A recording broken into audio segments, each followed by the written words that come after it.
आइए देखते हैं कि बोर्ड्स एग्जाम के लिए चैलेंज ऑफ नेशन बिल्डिंग से कौन सी डेट्स बहुत ज्यादा इंपॉर्टेंट है। तो सबसे पहली डेट है हमारे पास 1920 नागपुर सेशन ऑफ कांग्रेस, जिसमें कांग्रेस ने कहा था कि जब भी हम लोग इंडिपेंडेंट हो जाएंगे तो हम लोग लिंग्विस्टिक प्रिंसिपल पर या लैंग्वेज के बेसिस पे स्टेट्स बनाएंगे। अगली डेट है हमारे पास 1940 में Lahore session of Muslim league हुआ था और Lahore session of Muslim league में टू नेशन थ्योरी को पास किया गया था और मुस्लिम लीग के प्रेसिडेंट इस टाइम पीरियड में मोहम्मद अली जिन्ना है। नवंबर 1947 स्टैंडस्टिल एग्रीमेंट साइन हुआ है हैदराबाद के निजाम के साथ और 1 साल का टाइम दिया गया हैदराबाद के निजाम को to think and be the part of the Indian Union. सितंबर 1948 हैदराबाद के निजाम के अगेंस्ट में पुलिस एक्शन होता है जिसको अपना ऑपरेशन पोलो बोलते हैं और सितंबर 1948 में रजाकार्स को हरा दिया जाता है। Hyderabad become the part of the Indian Union. सितंबर 1949 में मर्जर एग्रीमेंट साइन होता है with the Raja of Manipur Bodh Chandra Singh और मणिपुर सितंबर 1949 में it became the part of the Indian Union. आगे आते 1953 में स्टेट रीऑर्गेनाइजेशन कमीशन बनाया गया था और स्टेट रीऑर्गेनाइजेशन कमीशन को फजल अली कमीशन भी कहा जाता है क्योंकि इसके हेड जस्टिस फजल अली थे।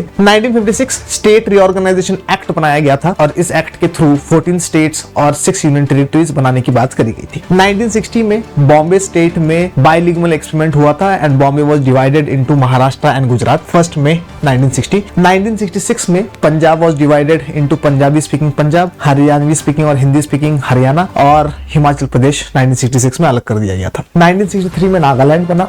1972 में MMT हुआ था यानी कि इसको आप मेक माई ट्रिप से याद रख सकते हो, यानी कि मेघालय बनाया गया था, मणिपुर और त्रिपुरा को स्टेट बना दिया गया। और 1987 में हमें माँ की याद आती है यानी कि मिजोरम और अरुणाचल प्रदेश 1987 में बनाए गए थे। इसके साथ अगर आपको याद रखना है तो ये याद रख लेना कि इन द ईयर 2000 3 स्टेट्स बनाए गए थे। एक था झारखंड, एक उत्तराखंड और एक छत्तीसगढ़ और 2014 में तेलंगाना भी बनाया गया था। ये भी आप लोग याद रख सकते हैं।